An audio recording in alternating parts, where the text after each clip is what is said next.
sur le plan effectivement juridique, est-ce que Israël va rester un État de droit et donc bénéficier de certaines protections, par exemple contre des procédures devant la Cour pénale internationale, ce genre de choses. Et puis la deuxième question, c'est celle de l'image. Mais l'image, c'est une question politique, évidemment. Si la gauche ne cesse de crier soir et matin qu'Israël est devenu une dictature, alors l'image d'Israël va en pâtir, forcément. Bonjour et shalom, Richard Darmon, au micro du studio Kalita pour notre magazine d'analyse géopolitique intitulé Israël dans sa région, Israël au cœur du Moyen-Orient, avec comme thème cette semaine, un thème très lié à l'actualité, au développement de l'actualité les plus marquantes sur la scène politique israélienne. En quoi le projet de réforme judiciaire du ministre Likoud Yariv Levin porterait-il ou non atteinte à la position, à l'image de l'État hébreu sur la scène internationale, un argument souvent brandi par la plupart des opposants à cette réforme. Alors, pour en parler avec nous aujourd'hui, Pierre Lursa, qui est avec nous dans le studio. Pierre, vous êtes avocat, analyste et auteur de livres sur différents sujets, donc aussi un livre sur l'islam politique, et puis de plusieurs ouvrages et de réflexions sur Israël, dont entre autres Israël, le rêve inachevé, qui est paru en 2018 aux éditions de Paris, Max Chalel, et puis deux autres ouvrages plus récents, Seul dans l'arche en 2020 aux éditions de l'Éléphant, et puis Le mur de fer en 2022, une série de textes politiques de Jabotinsky. Alors, ma première question pour entrer dans le vif du sujet, les politiciens du centre et de la gauche israélienne, comme les juristes, qui s'opposent bruyamment et souvent agressivement à ce projet de réforme, en le traitant même de pogrom, comme on l'a entendu la semaine dernière dans la bouche de l'ancien conseiller juridique du gouvernement Yehuda Weinstein, eh bien, tout ce monde-là invoque le fait, le caractère supposé indépendant jusque-là des institutions judiciaires israéliennes permettait jusque-là à l'État hébreu d'être soutenu par les États-Unis dans les forums internationaux comme l'ONU et puis d'être bien vu au plan international, ce qui permettait, si vous voulez, de faire valoir l'indépendance du pouvoir judiciaire israélien comme un faire-valoir pour Israël. Alors est-ce que avec cette réforme Levin, on va modifier cette image d'Israël? C'est ce que racontent les adversaires de la loi. Oui, je crois qu'il y a deux questions distinctes. La première, c'est est-ce que, sur le plan effectivement juridique, est-ce que Israël va rester un État de droit et donc bénéficier de certaines protections, par exemple contre des procédures devant la Cour pénale internationale, ce genre de choses. Et puis la deuxième question, c'est celle de l'image. Mais l'image, c'est une question politique, évidemment. Si la gauche ne cesse de crier soir et matin qu'Israël est devenu une dictature, alors l'image d'Israël va en pâtir, forcément. C'est une prophétie autoréalisatrice. Mais quant à la question purement juridique, je crois qu'Israël demeure évidemment un État de droit et la réforme vise d'ailleurs à améliorer le système judiciaire. Et c'est important de rappeler, ce qu'évidemment les médias israéliens ne disent pas, qu'il y a beaucoup de gens au sein même du monde juridique israélien qui sont favorables à cette réforme. Beaucoup d'avocats par exemple, et y compris des juges à la Cour suprême. Ils vont pas le crier haut et fort pour les raisons que vous comprenez, mais il faut quand même le savoir. Alors, autre aspect complémentaire de la rhétorique, comme je le disais, très agressive et souvent très partisane, d'ailleurs, des opposants à cette réforme Levin, consiste à dire que jusque-là, avec une haute cour de justice, enfin une cour suprême, qui était, si je puis dire, souvent réfractaire aux décisions du pouvoir exécutif, eh bien, le gouvernement d'Israël aurait bénéficié d'une situation diplomatique très favorable dans la gestion notamment du conflit avec les Palestiniens, en réussissant à maintenir une sorte de statu quo en Judée-Samarie sans que la communauté internationale n'y mette trop son nez et n'y trouve trop à redire, ce qui ne pourrait ne plus être le cas avec une haute cour de justice qui serait davantage sous contrôle gouvernemental. Oui, c'est un argument qui n'est pas nouveau. On l'avait déjà entendu à l'époque d'Oslo, à l'époque du retrait de Gaza. À chaque fois, on nous dit on va faire ça et comme ça, notre image va être améliorée et comme ça, plus personne viendra nous attaquer. Et puis, on a bien vu que c'est le contraire.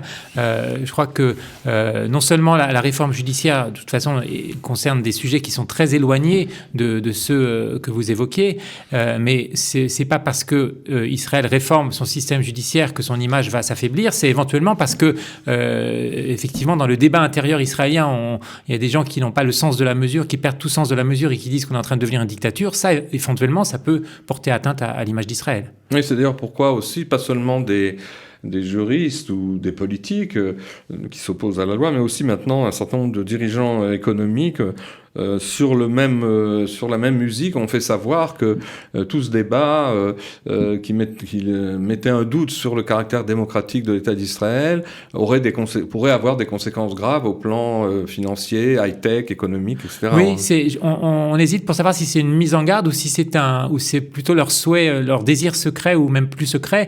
Ils auraient envie effectivement que Israël soit dégradé sur le plan financier pour montrer qu'ils ont raison.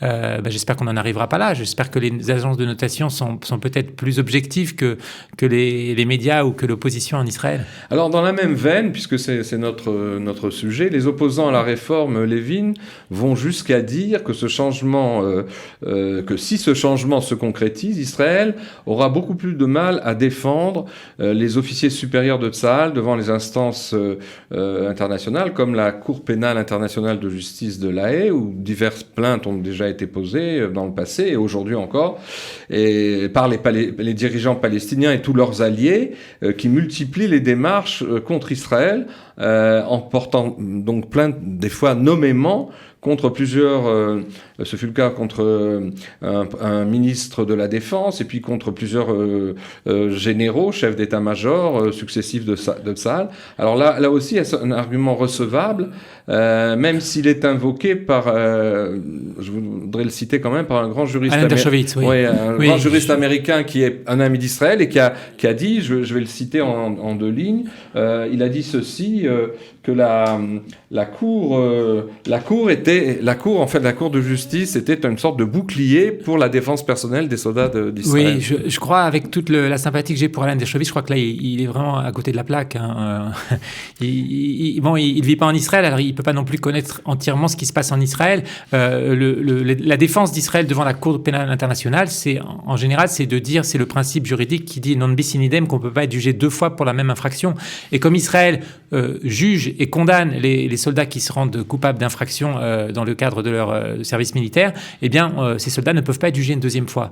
Donc, ça ne va rien changer. Et la réforme Levin, d'ailleurs, n'a aucun volet pénal. Elle ne porte pas sur le droit pénal. Elle porte sur des questions beaucoup plus essentielles et fondamentales qui sont celles de l'équilibre des pouvoirs et de ramener un petit peu la Cour suprême à la dimension qu'elle avait avant la révolution constitutionnelle du juge Aaron Barak. Alors, plus largement, au-delà de l'aspect international ou juridique international, que pensez-vous, vous, en tant qu'analyste et spécialiste de la scène israélienne, de cette levée de bouclier sans précédent, on peut dire, sur la scène politique dans les médias, mais aussi dans la rue, contre cette réforme censée rééquilibrer finalement les rapports entre les trois pouvoirs exécutifs, législatifs et judiciaires d'Israël.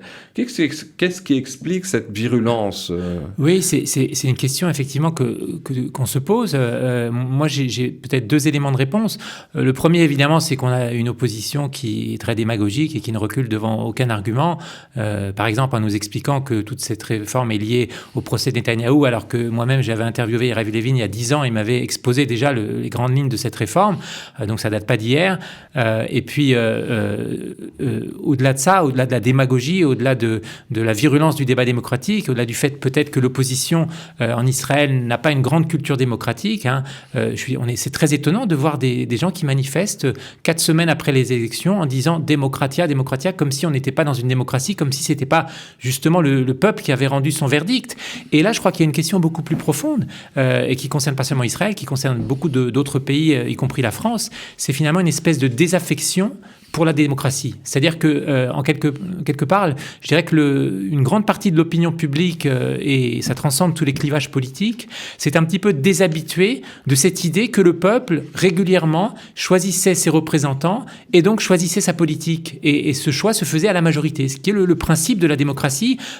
Comme a dit quelqu'un, la démocratie, c'est le pire de tous les régimes, à l'exception de tous les autres. Alors, effectivement, il y a des défauts à ce principe de la majorité. Effectivement, parfois, une majorité peut devenir tyrannique, mais en Israël, c'est pas du tout le cas. Aujourd'hui, ceux qui sont tyranniques, ce sont précisément ces minorités très bruyantes qui voudraient empêcher finalement le gouvernement de gouverner, la Knesset de légiférer, et qui voudraient empêcher tout simplement le peuple de le priver du résultat des élections. Ça, c'est un phénomène très inquiétant, et je le resitue dans un contexte qui n'est pas seulement celui d'Israël, qui est le contexte plus général de ce que j'appelle donc ce désaveu, cette désaffection pour la démocratie. À l'échelle planétaire. Oui, tout à fait, qui est un phénomène qui n'est pas nouveau, entièrement nouveau, mais qui va en s'aggravant.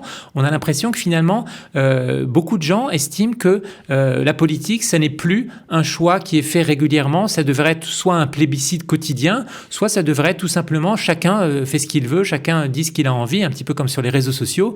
Et on a l'impression qu'effectivement, aujourd'hui, le débat politique en Israël, le débat public et l'attitude de l'opposition ressemblent de plus en plus à ce qui se passe sur les réseaux sociaux, avec tous ces excès, avec cette insulte quotidienne. Quand j'entends par exemple quelqu'un comme Bouguy Ayalon, ancien chef d'état-major, qui était réputé comme quelqu'un de pondéré et qui nous explique à la radio qu'on est en train de devenir la République de Weimar, qu'on est dans une dictature et que la journaliste le laisse parler comme s'il disait des choses tout à fait sensées, eh bien je me dis il y a une véritable régression à la fois dans le débat et aussi une régression antidémocratique.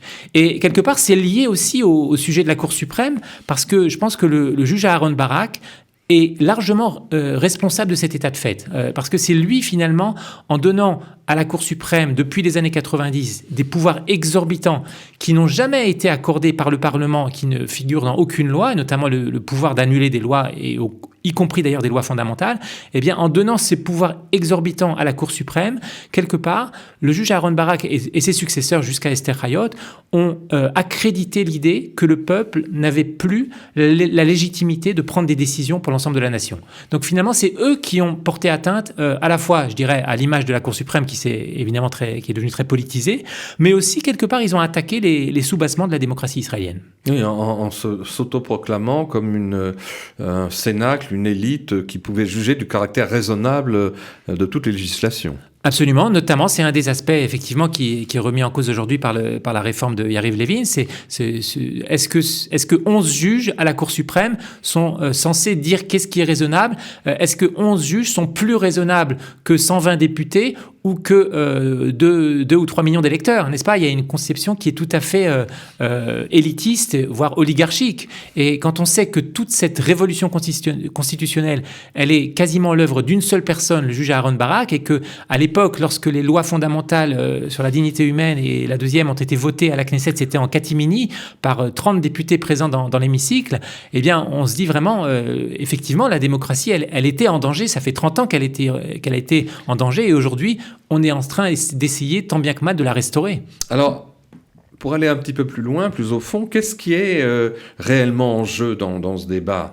Est-ce un renforcement que les uns jugent trop dangereux, comme le pense la gauche, du pouvoir exécutif, c'est-à-dire du gouvernement, qui risquerait de pâtir, entre guillemets, à l'aspect démocratique d'Israël, à son fonctionnement démocratique, puisque souvent les adversaires de cette loi, cette réforme, invoquent la nécessité de continuer à défendre les minorités. Il faut savoir quelles minorités, d'ailleurs, ou c'est tout simplement la fin souhaitable et heureuse, comme on le pense, certains le pensent, du gouvernement des juges qui a été instauré justement en 1992 et qui faisait que les véritables décisionnaires étaient les 11 juges de la Cour suprême. Oui, oui, c'est bien de ça qu'il s'agit. C'est effectivement, c'est de rétablir un équilibre qui a été bafoué et peut-être à l'époque on s'en est pas tout de suite aperçu parce que contrairement à la réforme qui est en cours aujourd'hui et qui fait beaucoup de bruit, qui fait la une des médias israéliens et pas seulement en Israël, eh bien la révolution constitutionnelle du juge Aaron Barak il y a 30 ans, elle est passée presque inaperçue. À l'époque, il y avait que quelques spécialistes qui avaient compris ce qui se passait et il a mené les choses de manière très ça s'est déroulé sur beaucoup de temps et finalement on n'a pas pris la mesure de ce qui se passait. Et pour répondre à votre question, je dirais que finalement la question fondamentale qui se pose aujourd'hui, au-delà de tous les aspects techniques, elle est très simple. La question c'est qui est-ce qui est souverain ? Qui est-ce qui a le dernier mot dans une démocratie ? Est-ce que ce sont effectivement 11 juges à la Cour suprême ou est-ce que c'est le peuple, ce qu'on appelle la vox populi expression qui aujourd'hui est un petit peu désuète parce que l'idée même de démocratie, dans son sens premier, est devenue un petit peu désuète. Et donc c'est une question effectivement fondamentale et qui dépasse de loin le débat politique très restreint d'Israël. C'est une question qui se pose dans d'autres pays, dans d'autres démocraties. Effectivement, il y a cette tentation du gouvernement des juges. Il faut revenir aux pères fondateurs de la démocratie aux États-Unis, en France. Il faut revenir, par exemple, il faut relire Montesquieu pour comprendre qu'est-ce que c'est que la démocratie. Et quand on lit Montesquieu, eh bien, on trouve par exemple des phrases très éloquentes sur le fait que les juges sont importants lorsqu'on est dans un régime despotique. Il faut que ce qu'il appelle le pouvoir judiciaire s'affirme contre le despote. Mais dès lors qu'on est dans une démocratie, là, au contraire, les juges doivent s'effacer. Il ne doit plus y avoir un pouvoir judiciaire, mais seulement un pouvoir exécutif, un pouvoir législatif. Et les juges doivent se cantonner dans leur rôle très précis, qui est le rôle de trancher le droit, donc qui est un rôle qui n'a rien à voir avec la politique. Et il y a quelqu'un d'autre qui a dit la même chose à peu près en Israël, beaucoup plus récemment, c'est le professeur Menachem Montner, qui est quelqu'un de gauche, qui d'ailleurs est favorable à l'activisme judiciaire, mais qui a dit quand même, jusqu'aux années 90, la Cour suprême avait maintenu la distinction entre droit et politique. Et donc la Cour se mêlait de droit et se mêlait pas de politique.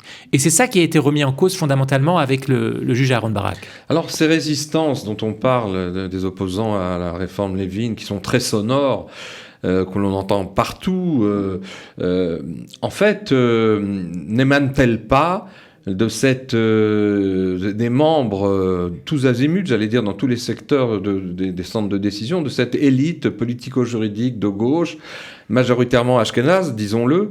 On appelle ça la branja en Israël, qui a du mal à prendre conscience des changements à la fois des réalités démographiques et sociologiques du pays, et qui veut s'accrocher à ses pouvoirs, à son pouvoir, avant qu'il ne soit trop tard, en brandissant